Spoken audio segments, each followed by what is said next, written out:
인과응보요? 착한 사람은 당하고 나쁜 놈들이 더 잘 살던데요. 불교에서는 진과응보, 그러니까 자기가 지은 대로 받는다고 하잖아요. 착한 일을 하면 복을 받고 악한 일을 하면 벌을 받는다고요? 그런데 솔직히 현실을 보면 전혀 안 그렇잖아요. 회사에서 남들 뒤통수 치고 교묘하게 자기 이속만 챙기는 빌런들은 승승장구하면서 돈도 잘 벌고 떵떵거려요. 반면에 법 없이도 살 만큼 착하고 양보 잘하는 사람들은 맨날 손해만 보고 심지어 사기당해서 눈물 흘리는 경우도 허다하고요. 이걸 보면 세상은 불공평하고 착하게 살면 호구된다는 말이 딱 맞는데 불교에서 말하는 인과응보는 그냥 착하게 살라고 달래는 정신승리용 멘트 아닌가요? 나쁜 짓을 해도 멀쩡히 잘 먹고 잘 사는 저 인간들을 불교적 관점에서는 도대체 어떻게 바라봐야 하는 건가요? 우리의 시선이 시공간적으로 우리 주변과 짧은 시간에 제한되어 있기 때문에 인과응보가 없는 것처럼 느껴질 수 있습니다. 그러나 여러 생과 넓은 우주로 시선을 확장하면 인과응보는 좀 더 이치에 맞는 것으로 보일 것입니다. 아, 여러 생이랑 넓은 우주요? 무슨 말씀이신지는 대충 알겠어요. 이번 생이 끝이 아니고 다음 생까지 길게 보면 결국 자기가 지은 죄를 벌로 받게 된다는 거잖아요. 근데 솔직히 말씀드려도 될까요? 그 얘기를 들으면 마음이 시원해지기는커녕 더 답답해져요. 당장 나한테 사기치고 괴롭힌 그 인간은 지금 눈앞에서 외제차 타고 다니면서 떵떵거리며 잘 살고 있고 나는 지금 당장 억울해서 피눈물이 나는데 다음 생에 벌 받을 테니까 참아라 하시는 건 너무 먼 나라 이야기 같아요. 솔직히 다음 생이 진짜 있는지 없는지 눈으로 볼 수도 없고 만약 그 인간이 다음 생의 돼지로 태어난다고 한들 지금의 내가 그걸 보고 통쾌해할 수도 없잖아요.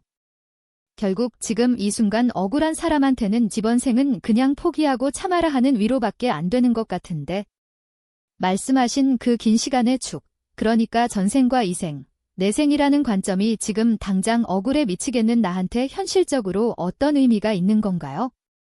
그냥 참고 살라는 뜻인가요? 만약 인간이 나에게 못된 행동을 한 사람이 나쁜 결과를 받는 것을 이 자리에서 다 보게 된다면 그게 큰 문제가 됩니다. 과연 그런 사람에게 자유의지라는 것이 있을까요? 인과응보를 직접 눈으로 다 본다면 모든 것이 계산이 되지, 나 자신의 의지가 되지 않을 것입니다. 자유의지가 없어진다고요? 인과응보를 눈앞에서 생중계로 다 보면 인간이 계산기처럼 변해버린다는 말씀이신가요?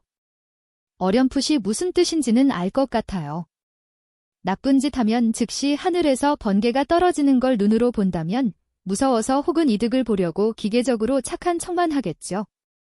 진짜 내 마음에서 우러나온 선의가 아니라 그냥 법칙에 지배당하는 꼴이 되니까요. 근데 그렇게 생각하면 그것도 좀 너무 가혹하지 않나요? 그럼 결국 내가 지금 저 인간 때문에 억울에 미치겠고 분통이 터지는 이 현실은 저 나쁜 인간에게 진짜 착해질 수 있는 기회, 자유의지를 주기 위해 신이나 우주가 일부러 내버려 두고 있다는 뜻이 되잖아요. 저 인간의 자유의지는 그렇게 존중받아서 마음껏 나쁜 짓을 하고 다니는데 왜 그 피해는 온전히 내가 다 감당해야 하나요? 인과를 당장 안 보여주시는 바람에 저 사람은 아무 죄책감 없이 행복하게 살고 나만 속이 문드러지고 있잖아요. 설령 그게 우주의 거대한 이치와 자유의지의 법칙이라 해도 지금 상처받고 억울한 피해자인 제 입장에서는 여전히 이 상황이 불공평하게 느껴져요. 내 마음의 응어리는 도대체 어떻게 풀어야 하는 건가요? 제가 말씀드린 것은 악한 행위를 한 사람의 자유의지를 말한 것이 아닙니다. 악인이 벌을 받는 것을 눈앞에서 보는 사람의 자유의지를 말한 것입니다. 당신의 억울함에는 충분히 공감합니다. 누구나 그런 일을 당하면 마찬가지일 것 같습니다. 그런 억울한 상태가 일종의 조건으로서 주어지는 것입니다. 시험 문제로 치자면 어려운 문제가 나한테 주어진 것이죠. 어려운 문제를 풀어내면 그만큼 배점이 높다라고 저는 비유하고 싶습니다. 어려운 상황에서도 바른 마음을 내는 훈련을 해야 합니다. 불교의 공, 무아 이런 것들이 그냥 허황된 이론이 아니라 다 바른 마음을 내는 방법입니다. 아, 제가 말씀을 오해했군요. 벌 받는 걸 실시간으로 보는 나의 자유의지가 사라진다는 말씀이셨네요. 확실히 CCTV가 눈앞에 지키고 있으면 착한 일도 계산적으로 하게 될 테니까요. 제 억울함에 공감해 주신 것도 감사해요. 그런데 시험 문제라니요. 비유가 너무 잔인하신 거 아닙니까? 쓴 웃음, 남들은 평화롭게 평범한 문제 풀면서 잘만 살아가는데 왜 하필 나한테만 이런 불수능 같은 역대급 난이도의 진상과 억울함이라는 문제가 툭 던져진 건지 원망스러워요. 솔직히 시험 점수 높게 받아서 뭐 하나, 나 그냥 이 시험 안 치고 편하게 살고 싶다는 생각부터 먼저 듭니다. 게다가 말씀하신 바른 마음을 내는 훈련이라는 거, 말은 참 좋은데 현실에선 피눈물이 나요. 나한테 사기치고 뒤통수 친 인간은 떵떵거리며 사는데 피해자인 나는 방구석에서 바른 마음 하면서 마인드 컨트롤을 해야 한다니 이게 바로 제가 처음에 말한 억울한 사람만 호구되는 정신승리 아닌가 싶어서 또 울컥하거든요. 마지막에 이니 무아, 니 하는 불교 교리들이 결국 이 바른 마음을 내는 구체적인 방법이라고 하셨잖아요. 그 어려운 말들이 대체 이 불공평하고 억울에 미칠 것 같은 순간에 어떻게 쓰인다는 건가요? 제가 이 마음의 응어리를 풀고 이 어려운 시험 문제를 풀려면 그 공인이 무한히 하는 걸 내 삶에 어떻게 적용해야 하는 건지 진짜 쉽게 와닿게 설명해 주세요. 떵떵거리고 산다고 여기는 것은 하나의 편견이기도 합니다. 억울함을 풀어주려는 마음으로 그렇지 않다 그들은 지옥에 간다라고 말해줄 수도 있습니다. 그러나 부처님이 지옥을 설하신 것은 주로 악인들에게 하셨습니다. 왜냐하면 그 사람들의 악행을 멈추기 위해서입니다. 피해자에게는 지옥을 설해서 저 사람들 지옥 가니까 마음 편해져라 이렇게 설하지 않으셨습니다. 그 사람의 수준에 따라 설하신 거죠. 물론 그 사람이 정말 저 사람들 지옥 가니까 그렇게 억울해 할 것 없다라고 설해야 할 사람도 있겠죠. 그런가 하면 그런 억울한 마음을 없애고 자신을 되돌아봐야 할 사람도 있을 겁니다. 더 나아간 사람이라면 억울한 마음으로부터 해탈할 방법으로 공과 무아를 체득할 수도 있습니다. 심지어는 가해자를 불쌍히 여기는 마음으로까지 확장해가는 사람도 있을 수 있습니다. 자신은 어디에 해당한다고 생각하세요? 자신은 어디에 해당한다고 생각하냐는 질문을 받으니까 순간 머리가 띵하네요. 제 미천이 다 드러난 기분이에요. 솔직하게 말씀드려도 되죠? 단계를 쫙 말씀해 주시는데 제 마음은 아주 본능적으로 저 인간들 지옥 가니까 억울해하지 마라는 첫 번째 단계에 꽂혔습니다. 속으로 그래, 제발 지옥이나 가라 하면서 통쾌해하고 있었거든요.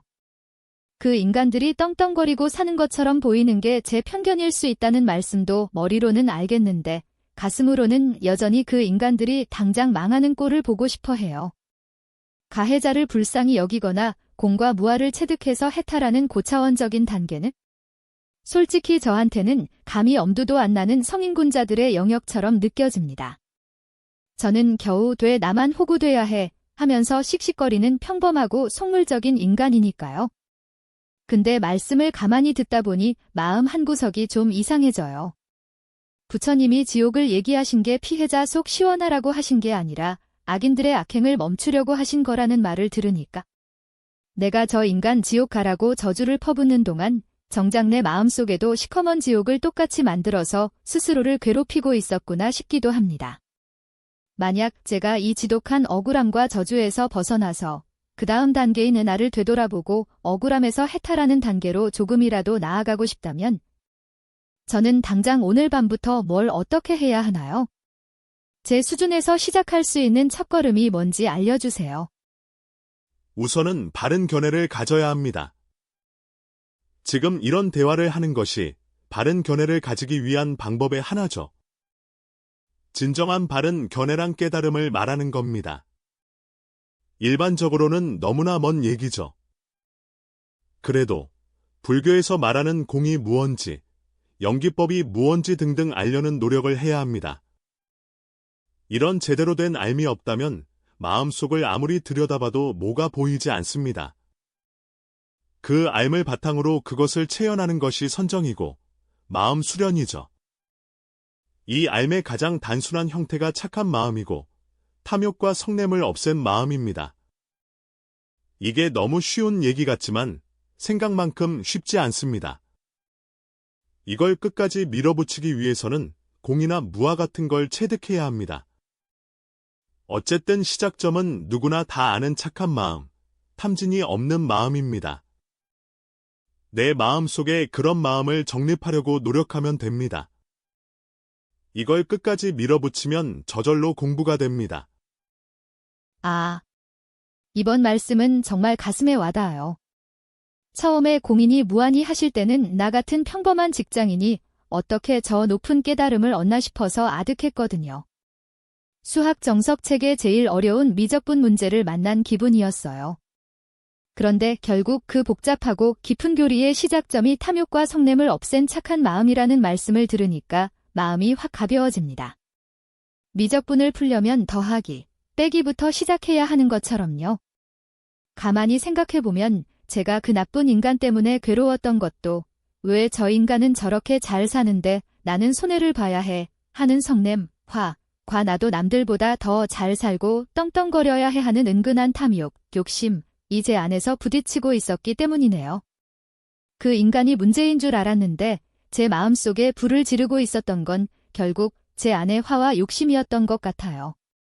물론 말씀대로 이게 말이 쉽지. 내일 출근해서 또 그 인간 얼굴을 보면 불쑥 화가 치밀어 오르겠죠. 웃음.